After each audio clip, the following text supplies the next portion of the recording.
नमस्ते एवरीवन। आज जो वीडियो मैं ये बना रहा हूँ, मैं अक्सर ऐसी वीडियो नहीं बनाता। मेरे ख्याल से मेरी पहली वीडियो है जिसमें मैं इस तरीके के टॉपिक को कवर कर रहा हूँ। और उसका रीज़न ये है कि ये जो एक केस है जिसके बारे में मैं आपसे अभी बात करने वाला हूँ, ये एक रियल केस है जिसका लिंक सीधा सीधा भूत से किया गया था। केस के बारे में डिस्कस करने से पहले मैं इस केस से जुड़ी हुई सबसे मेन फुटेज आपको दिखाना चाहता हूं, जो मेरे ख्याल से आपका देखना बहुत ही ज़रूरी है।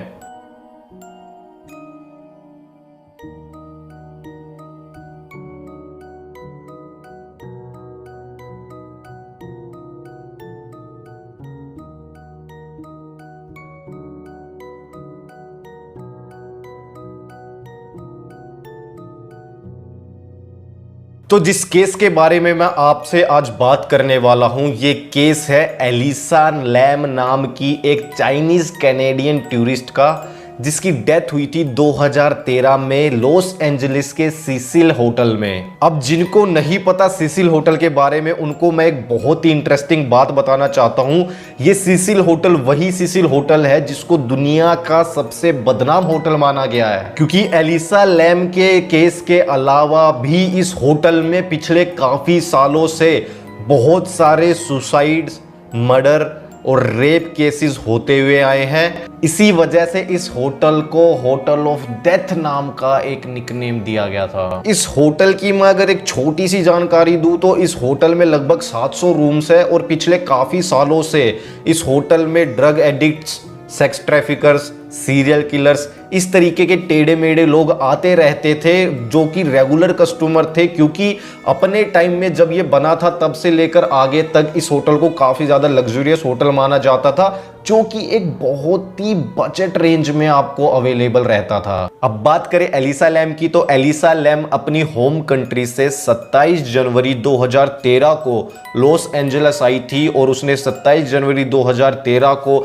इस होटल में चेक इन किया था। तो पहले तो वो एक शेयरिंग रूम में रुकी थी जिसमें उसके साथ में कुछ और लोग भी थे, लेकिन उनके बीच में कुछ ऐसी कहा सुनी हुई, कुछ ऐसी बातें हुई कि एलिसा लैम ने उनके साथ से रूम हटाकर एक प्राइवेट, एक पर्सनल रूम ले लिया उसी होटल में। होटल में चेक इन करने के मात्र 4 दिन बाद 31 जनवरी 2013 को एलिसा लैम को आखिरी बार देखा गया था। और जो सीसीटीवी फुटेज मैंने आपको स्टार्टिंग में दिखाई थी ना, वो सीसीटीवी फुटेज सिसिल होटल के एक एलिवेटर की थी, जिसमें एलिसा लैम की डेथ से कुछ पल पहले की चीजें रिकॉर्ड हुई थी। 1 फरवरी 2013 को एलिसा लैम के पेरेंट्स ने लॉस एंजलिस की पुलिस डिपार्टमेंट को उसकी मिसिंग कंप्लेंट फाइल करी। अब मिसिंग कंप्लेंट फाइल होने के बाद में जो वहां की पुलिस डिपार्टमेंट थी, उन्होंने अपना सर्च अभियान जारी करा, एलिसा लैम को ढूंढने की पूरी कोशिश करी, लेकिन उनको कोई भी सुराग हाथ में नहीं आया। किसी भी तरह की कोई प्रोग्रेस उनको हुई नहीं, उनको पता ही नहीं चला कि यार आखिर हुआ क्या है। तो फाइनली उन्होंने क्या करा, जो सीसीटीवी फुटेज उन्हें मिली थी ना, उन्होंने मीडिया की हेल्प के द्वारा उसको पब्लिकली रिलीज कर दिया गया ताकि पब्लिक हेल्प करे एलिसा लैम को ढूंढने में। लेकिन ये जो एलिवेटर वाली वीडियो पुलिस ने मीडिया के द्वारा दिखाई थी पब्लिक को, वो वीडियो बहुत ज्यादा वायरल हो गई और इस वीडियो से रिलेटेड 3 थ्योरी जुड़ गई, जिसके बारे में मैं आपको अभी आगे बताने वाला हूं। लेकिन उससे पहले मैं आपको बता देता हूं कि जब एलिसा लैम गायब हुई थी तो उसके कुछ दिनों के बाद में जो उस होटल में रहने वाले गेस्ट थे, उन्होंने एक एक करके कंप्लेंट करना स्टार्ट कर दिया। उनके होटल के जो नल थे उनके अंदर से पानी बहुत कम आ रहा था, उनके रूम में जो पानी आ रहा था वो काफी ज्यादा कंटेमिनेट था। तो इस तरीके की काफी सारी कंप्लेंट जब गेस्ट के द्वारा होटल स्टाफ को दी गई, तो वहां के होटल स्टाफ ने ऊपर अपने टेरिस पे जाकर अपने वाटर टैंक्स को चेक किया, जिसमें से एक वाटर टैंक के अंदर एलिसा लैम की बॉडी थी। अब बात करते हैं 3 थ्योरीज की, जिसमें से पहली थ्योरी ये थी जो पब्लिक ने और एक्सपर्ट्स ने दी थी, वो ये थी कि एलिसा लैम ने खुद सुसाइड करा है।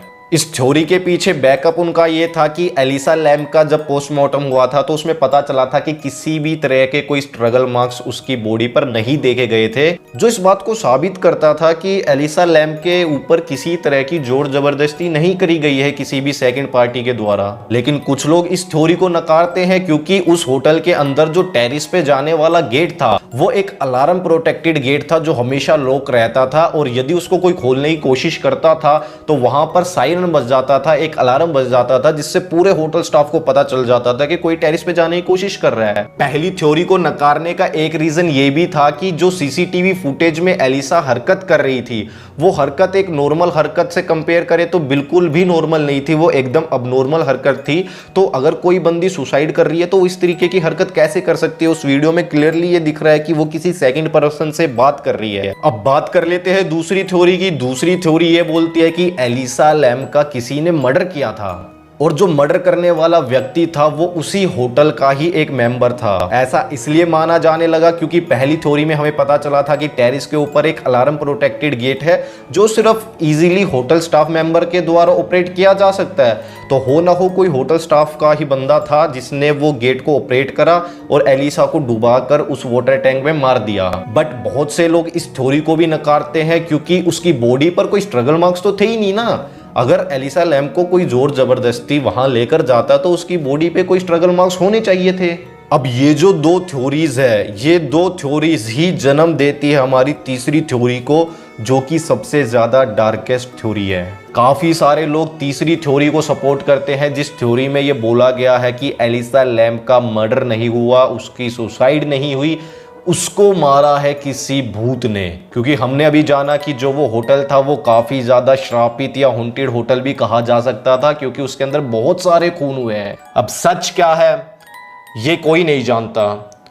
जो पुलिस ने इन्वेस्टिगेशन करी, उस इन्वेस्टिगेशन में पुलिस ने जो डाला वो ये डाला कि इसकी डेथ हुई है एक्सीडेंटल ड्रोनिंग से। बाकी अगर मेरे पर्सनल ओपिनियन की बात करी जाए तो मैं इन तीनों थ्योरीज में से किसी को भी सपोर्ट नहीं करता हूं। ना ही एलिसा लैम ने सुसाइड करा, ना ही उसका मर्डर हुआ, ना ही उसका भूत प्रेत से रिलेटेड कोई मैटर था। मैं सपोर्ट करता हूं पुलिस के द्वारा दी गई एक्सीडेंटल ड्रोनिंग वाली थ्योरी को, क्योंकि मैंने बहुत ज्यादा डीप रिसर्च करी है इस टॉपिक के बारे में, तब जाकर मुझे कुछ ऐसे फैक्ट्स पता चले हैं जिसकी वजह से मैं इस थ्योरी को एकदम प्रॉपर तरीके से सपोर्ट करता हूं। अब बहुत से लोग सोचेंगे कि अगर ये एक्सीडेंटल ड्रोनिंग का केस है तो लिफ्ट में जो हरकत एलिसा लैम ने करी वो क्यों करी? उसके अलावा एलिसा लैम टेरिस तक पहुंची कैसे? वो उस वाटर टैंक के अंदर कूदी क्यों? इन सभी चीजों के जवाब मैं आपको देता हूं एक एक करके। सबसे पहली बात, एलिसा लैम ने लिफ्ट के अंदर जो भी ऐसी हरकतें करी जिसमें हमें यह पता चलता है कि वो या तो किसी से छुप रही है, चाहे वो कोई एक इंसान है, चाहे वो कोई एक भूत है, वो हरकतें करने के पीछे एक बहुत ही मेजर रीजन था, वो थी एलिसा की बीमारी। एलिसा लैम बाइपोलर डिसऑर्डर से ग्रसित थी। बाइपोलर डिसऑर्डर वाले जो व्यक्ति होते हैं वो अक्सर हाई एंजाइटी का शिकार होते हैं और वो अक्सर एक डिफरेंट सिचुएशन में हेल्यूसिनेशन का भी शिकार हो जाते हैं। ऐसा मैं नहीं बोल रहा, ऐसा खुद पर्सनली उन लोगों ने बताया है जिनको बाइपोलर डिसऑर्डर है। एलिसा देखो अपने घर से बहुत दूर अकेली थी, वो एक ऐसे होटल के अंदर रुकी थी जो ऑलरेडी बहुत ज्यादा बदनाम था। उसकी अपने रूममेट्स के साथ में लड़ाई हुई थी जिनके साथ में वो स्टार्टिंग के कुछ दिन रुकी थी। तो ये सारी चीजें हो ना हो उसके बाइपोलर डिसऑर्डर को बढ़ावा देता है।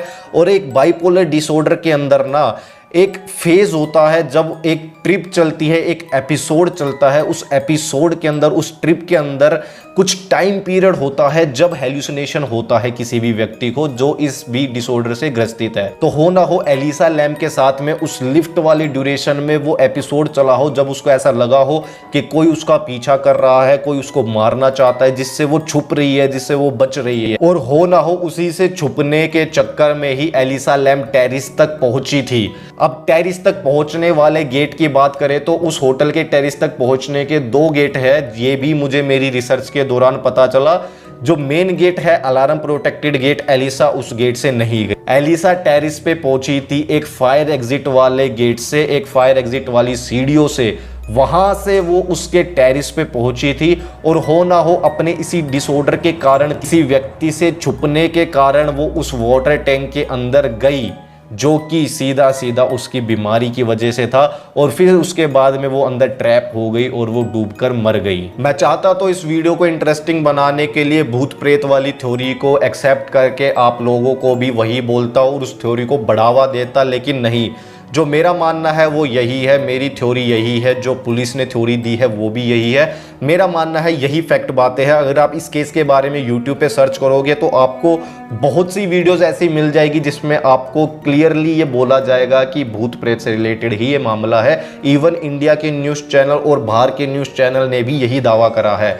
लेकिन मेरा काम आप सभी लोगों को सच बताना था। मेरे हिसाब से जो फैक्ट है वो यही है, बाकी फैसला आपको अपने हिसाब से करना है।